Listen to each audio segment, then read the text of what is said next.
Alors,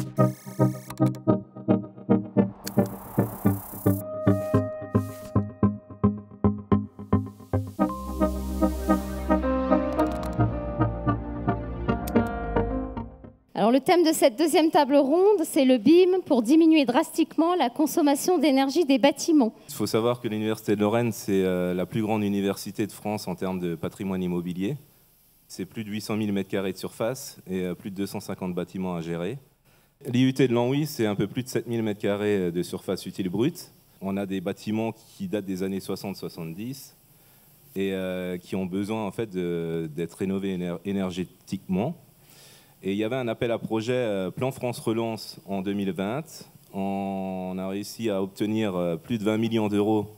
Et dans le programme, on est parti sur la démarche BIM, mais uniquement en 2D, initialement. Quand j'ai commencé mes études, c'était plutôt la vision que j'avais, le BIM 3D, et d'ailleurs presque que de la 3D. Et je me suis rendu compte que dans la gestion d'un patrimoine, on a de la donnée à gérer et finalement la 3D n'est pas le seul moyen de faire du BIM. Donc on peut aussi on peut faire du BIM en gérant de la 2D et de la donnée. On avait dans le cadre du projet le besoin de rénover 4 bâtiments du complexe. Et donc ces 4 bâtiments représentent 7000 m². Isolation des murs, mais aussi remplacement des menuiseries, isolation des toitures, remplacement des éclairages en LED, remplacement de tous les systèmes de ventilation. Certains bâtiments, il n'y avait pas de ventilation. Et donc, traitement de l'étanchéité à l'air également. La première chose qu'on a eue, c'était les plans de Axéo FM qui étaient commandés par la maîtrise d'ouvrage. Et très vite, on s'est rendu compte que c'est des plans 2D où il n'y avait pas du tout d'informations. On leur a demandé de nous fournir le nuage de points. Et on s'est dit, au fait, le meilleur moyen, c'est de le faire en 3D. La 3D, ça va être un plus. Et la 3D, ça va être un plus. Pourquoi? Justement pour intégrer tous les détails du bâtiment.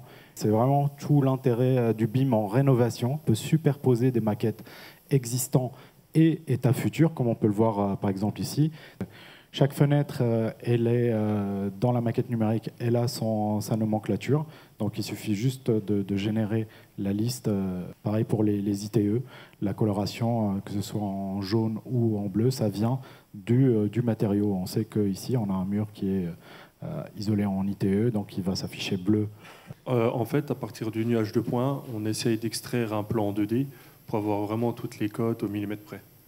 Les longueurs, les hauteurs de bâtiments, les cotes des ébrasements, pour ensuite pouvoir dessiner par-dessus notre ossature et nos plaques de bardage. Pouvoir passer la commande des plaques pour pouvoir faire la découpe et le perçage. Parce qu'il faut savoir qu'il y a certains bardages, on a des délais de livraison de 4 à 5 mois. Donc on ne peut pas se permettre de prendre des cotes à la dernière minute. Donc ça nous permet d'anticiper vraiment. Les gars, ils ont un plan donc, de calpinage.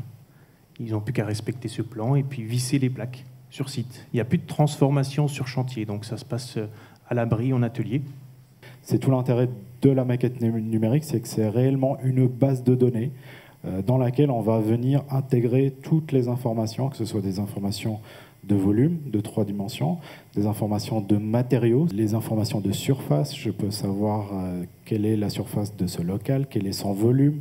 Je peux y attribuer un débit de ventilation et ainsi de suite. C'est vraiment... Et tout ça au même endroit.